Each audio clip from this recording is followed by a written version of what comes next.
नेत्यांपासून ते राजकारणापर्यंत प्रत्येक घडामोडीवर बारीक नजर ठेवणारा तुमचा हक्काचा लोकल न्यूज प्लॅटफॉर्म ठाणे दर्पण, ठाण्याचं खरं प्रतिबिंब. नीट पेपर फुटीच्या वादानंतर पुन्हा परीक्षा देण्याची वेळ आलेल्या मुंबईतील आयेशा अनीस हिने पुनर्परीक्षेत 544 गुण मिळवत यश संपादन केल्याने तिचे सर्वत्र कौतुक होते. या निकालानंतर तिने दिल्लीतील विद्यार्थी आंदोलनावर प्रतिक्रिया व्यक्त केली.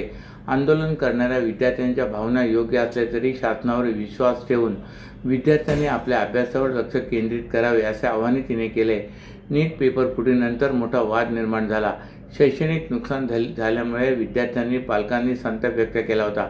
याच पेपरफुटीमुळे केंद्रीय शिक्षण मंत्री धर्मेंद्र प्रधान यांनी राजीनामा दिलाय. या मागणीसाठी विद्यार्थ्यांनी दिल्लीतील जंतर मंतर येथे आंदोलन सुरू केले. असे असताना नीट पुनर्परीक्षेचा निकाल नुकताच जाहीर झाला असून यात नीट पेपर फुटीच्या वादानंतर पुन्हा परीक्षा देण्याची वेळ आलेल्या मुंबईतील आयेशा अनीस हिने पुनर्परीक्षेत 544 गुण मिळवत यश संपादन केले. तिच्या या उल्लेखनीय कामगिरीचे सर्वत्र कौतुक होत असताना कोकण पदवीधर मतदारसंघाचे आमदार आणि भाजपचे प्रदेश सरचिटणीस ॲडव्होकेट निरंजन डावखरे यांनी तिचा सत्कार केला. यावेळी डावखरे यांनी आयेशाच्या जिद्दीचे कौतुक करत तिच्या पुढील वैद्यकीय शिक्षणासाठी शुभेच्छा दिल्यात. पहिल्या परीक्षेत 592 गुण मिळाले होते. मात्र पेपर फुटीच्या प्रकरणानंतर पुनर्परीक्षा देण्याची वेळ आली. या काळात शासनाकडून संबंधित प्रकरणात कारवाई सुरू झाल्याने आपण पुन्हा अभ्यासावर लक्ष केंद्रित केले आणि पुनर्परीक्षेत 544 गुण मिळवत यश संपादन केल्याचे आयेशाने सांगितले. आंदोलन करणाऱ्या विद्यार्थ्यांच्या भावना योग्य असल्या तरी शासनावर विश्वास ठेवून विद्यार्थ्यांनी अभ्यासावर लक्ष केंद्रित करावे असे आवाहन तिने केले. झोपडपट्टी पुनर्वसन प्राधिकरणाच्या योजनेतील हक्काच्या घरांसाठी 5 वर्ष ठाणे महापालिका आणि SRA कार्यालयाचे उंबरठे झिजवणाऱ्या रहिवाशाला अखेर न्याय मिळाला. आमदार संजय केळकर यांच्या पाठपुराव्यानंतर अवघे 2 महिन्यात रहिवाशाला हक्काचे घर मिळाले. या प्रकरणामुळे नागरिकांना वर्षानुवर्षे हेलपाटे मारायला लावणाऱ्या अधिकाऱ्यांच्या कारभारावर प्रश्नचिन्ह निर्माण झाले. ठाण्याच्या पाचपाकाडी भागातील आनंद सावली प्रकल्पातील रहिवासी संजय गुरव हे हक्काच्या घरापासून वंचित होते. गेल्या 5 वर्षापासून हक्काच्या घरासाठी ठाणे महापालिका आणि SRA कार्यालयात पाठपुरावा करत होते. मात्र SRA अधिकाऱ्यांकडून वारंवार विविध त्रुटी काढण्यात येत असल्याने त्यांना घर मिळण्यास विलंब होत होता. या प्रकरणी त्यांनी न्यायालयाची धाव घेतली होती. न्यायालयाने त्यांच्या बाजूने आदेश दिल्यानंतरही त्याची अंमलबजावणी होत नसल्याने गुरव हतबल झाले होते. अखेर 2 महिन्यापूर्वी त्यांनी भाजप आमदार संजय केळकर यांची भेट घेऊन त्यांना आपली व्यथा मांडली. केळकर यांनी तातडीने या प्रकरणात लक्ष घालून संबंधित अधिकाऱ्यांना आवश्यक सूचना दिल्यात. त्यानंतर गुरव यांना SRA प्रकल्पातील हक्काचे घर वितरित करण्यात आले. गेली 5 वर्ष महापालिका आणि SRA कार्यालयाचे उंबरठे झिजवणाऱ्या गुरव यांना अखेर न्याय मिळाला आहे. आमदार केळकर यांच्या पाठपुराव्यानंतर अवघ्या 2 महिन्यात त्यांना हक्काचे घर मिळाले आहेत. यामुळे त्यांनी भाजपच्या कोपर्डीतील कार्यालयात आयोजित जनसेवकांचा जनसंवाद या 114व्या उपक्रमात आमदार केळकर यांची भेट घेऊन त्यांचे आभार मानले. केंद्रीय शिक्षण मंत्री धर्मेंद्र प्रधान यांच्या राजीनाम्याच्या मागणीसाठी आणि दिल्लीतील नीट परीक्षा पेपर फुटीच्या आंदोलनादरम्यान विद्यार्थ्यांवर झालेल्या लाठीमाराच्या निषेधार्थ काल ठाण्यातील तरुण तरुणी रस्त्यावर उतरले. भर पावसात झालेल्या या आंदोलनात केंद्र सरकार विरोधात जोरदार घोषणाबाजी करण्यात आली. नीट परीक्षा पेपरफुटी प्रकरणानंतर CJP संघटनेने दिल्ली येथे आंदोलन सुरू केले. केंद्रीय शिक्षण मंत्री धर्मेंद्र प्रधान यांनी नैतिक जबाबदारी स्वीकारून राजीनामा द्यावा अशी प्रमुख मागणी आंदोलकांनी केली होती. 20 जुलैला संसदेच्या दिशेने निघालेल्या आंदोलनादरम्यान दिल्ली पोलिसांनी तरुण तरुणीवर लाठीमार केला होता. या घटनेत अनेक जण जखमी झाले. घटनेचे चित्रीकरण समाज माध्यमावर प्रसारित झाल्यानंतर सर्व स्तरातून संताप व्यक्त केला जात होता. काल सायंकाळी दिल्ली पोलिसांकडून झालेल्या लाठीमार घटनेच्या निषेधार्थ आणि धर्मेंद्र प्रधान यांच्या राजीनाम्यासाठी ठाकरे गटाच्या वतीने ठाण्यातील चिंतामणी चौकात आंदोलन करण्यात आले होते. या आंदोलनात ठाण्यातील विविध भागातील तरुण तरुणींनी सहभाग घेत सरकारचा निषेध केला. भर पावसात आंदोलकांनी हातात फलक घेऊन सरकार विरोधात घोषणाबाजी केली.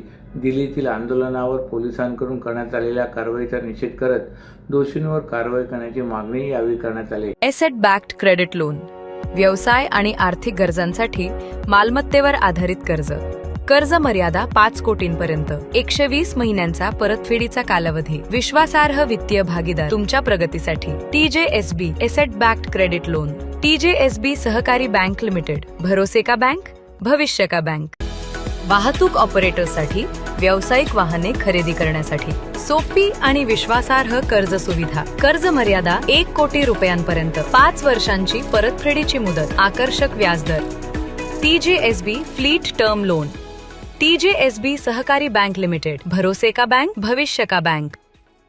तुमच्या व्यवसायासाठी खेळते भांडवल, क्षमता विस्तार, आधुनिकीकरण आणि यंत्रसामग्री खरेदीसाठी विश्वसनीय ओव्हरड्राफ्ट सुविधा. कर्ज मर्यादा 7 कोटींपर्यंत, जलद मंजुरी, 120 महिन्यांचा परतफेडीचा कालावधी. TJSB ODS drop against property. TJSB सहकारी बँक लिमिटेड. भरोसे का बँक, भविष्य का बँक. दादा, दात घासताय ना, मग पाणी का वाया घालवताय?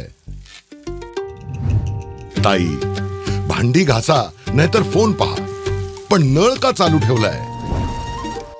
अंघोळ झाली ना करून, मग शॉवर चालूच. कपडे धुताय पण पाणी वाया जातंय, त्याचं काय? गाडी अशी धुताय आणि उद्या पाणी कायमचं संपलं तर?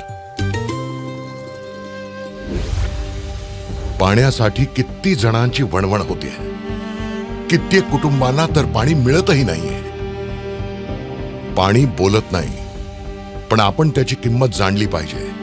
पाण्याचा अपव्यय टाळा, परिस्थिती भीषण होऊ शकते. प्रत्येक थेंब जपा, पाणी वाचवा. पाणी ही निसर्गाची देणगी आहे. पाणी निर्माण करता येत नाही. पाण्याची बचत हीच पाण्याची निर्मिती. ठाणे महानगरपालिकेतर्फे जनहितार्थ जारी. पूर्व द्रुतगती महामार्गावरील कोपरी रेल्वे पुलावरून वाहतूक करणाऱ्या कारने काल रात्री अचानक पेट घेतला. या घटनेमुळे सुरक्षेच्या दृष्टिकोनातून येथील वाहतूक वाढवण्यात आली होती. त्याचा परिणाम ठाणे आणि मुंबई शहरातील वाहतूक व्यवस्थेवर झाला. ठाण्यातील कोपरी आनंदनगर ते मुंबई येथील भांडूपर्यंत वाहनांच्या रांगा लागल्या होत्या. या वाहतूक कोंडीमुळे मुंबईहून ठाण्याच्या दिशेने वाहतूक करणाऱ्या प्रवाशांना कोंडीचा सामना सहन करावा लागला. पूर्व द्रुतगती महामार्गावरून वाहतूक करणारी कार काल रात्री 8 वाजण्याच्या सुमारास कोपरी येथील रेल्वे पुलावर आली असता कारने अचानक पेट घेतला. या घटनेची माहिती मिळाल्यानंतर वाहतूक शाखेचे कर्मचारी आणि ठाणे महापालिकेचे अग्निशमन दलाचे जवान घटनास्थळी दाखल झाले. सुरक्षेच्या दृष्टीने वाहतूक पोलिसांनी घटनास्थळावरून वाहतूक वळवली होती. तसे महामार्गावर साकेत आनंदनगर उन्नत मार्गिकेच्या निर्माणाचे काम सुरू आहे. रात्री मुंबईहून ठाणे, कल्याण, भिवंडी आणि नाशिकच्या दिशेने वाहतूक करणाऱ्या वाहनांचा भार या मार्गावर अधिक असतो. त्यामुळे या मार्गावर आनंदनगर ते भांडूपर्यंत वाहतूक कोंडी झाली होती. वाहन चालकांना अवघ्या काही मिनिटांचे अंतर पार करण्यासाठी अर्धा ते पाऊण तास लागत होता. कामावून घरी परतणाऱ्या नोकरदारांना याचा नाक त्रास सहन करावा लागला. रात्री 8:30 नंतरही वाहतूक कोंडीतून सुटका झाली नव्हती. दरम्यान कारला लागलेली आग अग्निशमन दलाने नियंत्रणात आणली असून कोणीही जखमी नसल्याचे ठाणे महानगरपालिकेच्या आपत्ती व्यवस्थापन विभागाने सांगितले. आषाढी एकादशी निमित्त विठ्ठल विठ्ठल जय हरी विठ्ठल या नामघोषाने संपूर्ण ठाणे शहर दुमदुमून गेलं होतं. ठाण्याच्या मुख्य बाजारपेठेत असलेल्या ऐतिहासिक जुन्या विठ्ठल रखुमाई मंदिरात पहाटेपासूनच भाविकांच्या रांगा लागल्या होत्या. पारंपरिक वेशातील महिला, पुरुष आणि लहान मुलेही विठुरायाच्या दर्शनासाठी मोठ्या संख्येने उपस्थित होते. मंदिरात सकाळी काकड आरती, अभिषेक आणि महापूजा करण्यात आली. दर्शनासाठी आलेल्या भाविकांनी पुंडलिक वरदा हरिविठ्ठलचा गजर करत विठुरायाचे दर्शन घेतले. संपूर्ण मंदिर परिसर फुलांच्या आणि पताकांच्या सजावटीने सजला होता. विठ्ठल विठ्ठल जय हरी विठ्ठलच्या नामघोषाने वातावरण भारून गेले होते.